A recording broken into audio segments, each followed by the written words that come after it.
धर्म के नाम पर राजनीति कोई नई बात नहीं है। यूं कहें कि सियासत का सबसे अहम मुद्दा धर्म हो चुका है। अब बीजेपी को ही देख लीजिए। भाजपा ने 27 के चुनाव से पहले ऐसी स्ट्रेटेजी अपनाई है जो चर्चाओं में है। दरअसल किसी भी दूसरे दल से बीजेपी में एंट्री लेना अब आसान नहीं रहने वाला है। बीजेपी में शामिल होने से पहले नेताओं को सनातन की ट्रेनिंग दी जाएगी।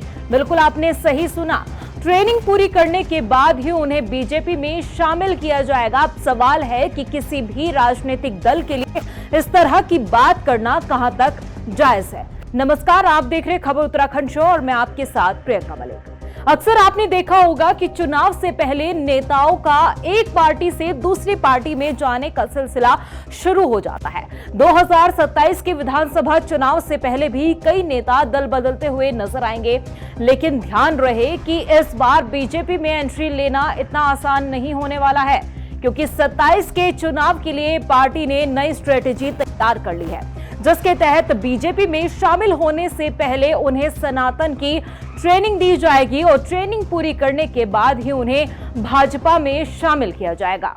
तो इसीलिए जब परिवार में कोई नया मेंबर आता है तो उसको परिवार की और या जो संगठन की अंदर की जो चीज़ें होती हैं, या हम क्या लेकर के समाज में जाने वाले हैं, क्या जनता में लेकर के जाने, उन सारी चीज़ों का जब हमें ज्ञान होगा तभी तो हम अपने चुनाव में उनका उपयोग कर सकते हैं, सदुपयोग कर सकते हैं। तो जाहिर सी बात है 2027 में जो लोग पार्टी को ज्वाइन कर रहे हैं वो जब वो अपनी जिम्मेदारियों के साथ में काम करेंगे और पार्टी की रीति और नीति के बारे में पता होगा, संगठन के बारे में पता होगा, योजनाओं के बारे में पता होगा, तभी वो जनता के बीच में जाएंगे और उसका हमें 2027 में लाभ होगा। अब बीजेपी की ये स्ट्रेटेजी बताती है कि पार्टी में शामिल होना किसी के लिए भी आसान नहीं होगा, चाहे वो कांग्रेस से छोड़कर आए हो या फिर अन्य दल छोड़कर आए हो। बीजेपी में शामिल होने वाले नेताओं को अब कड़ी परीक्षा से गुजरना होगा। दूसरी पार्टी से आने वाले नेताओं को बीजेपी सबसे पहले सनातन की ट्रेनिंग देगी, उन्हें राष्ट्रवाद, हिंदुत्व, कार्य संस्कृति की ट्रेनिंग दी जाएगी। उसके बाद पार्टी इन नेताओं का इस्तेमाल आगामी विधानसभा चुनाव में विपक्ष के खिलाफ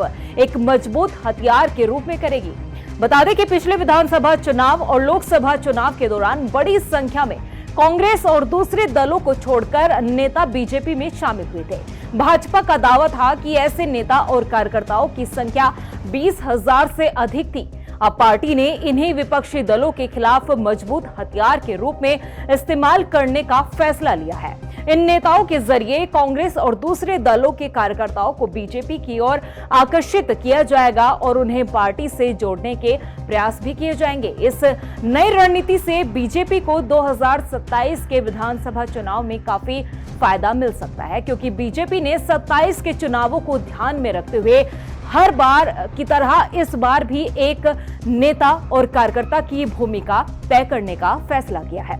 ऐसे में इस तरह की सनातन ट्रेनिंग से साफ है कि बीजेपी 2027 का चुनाव हिंदुत्व पर लड़ने के लिए फोकस करती हुई नजर आने वाली है।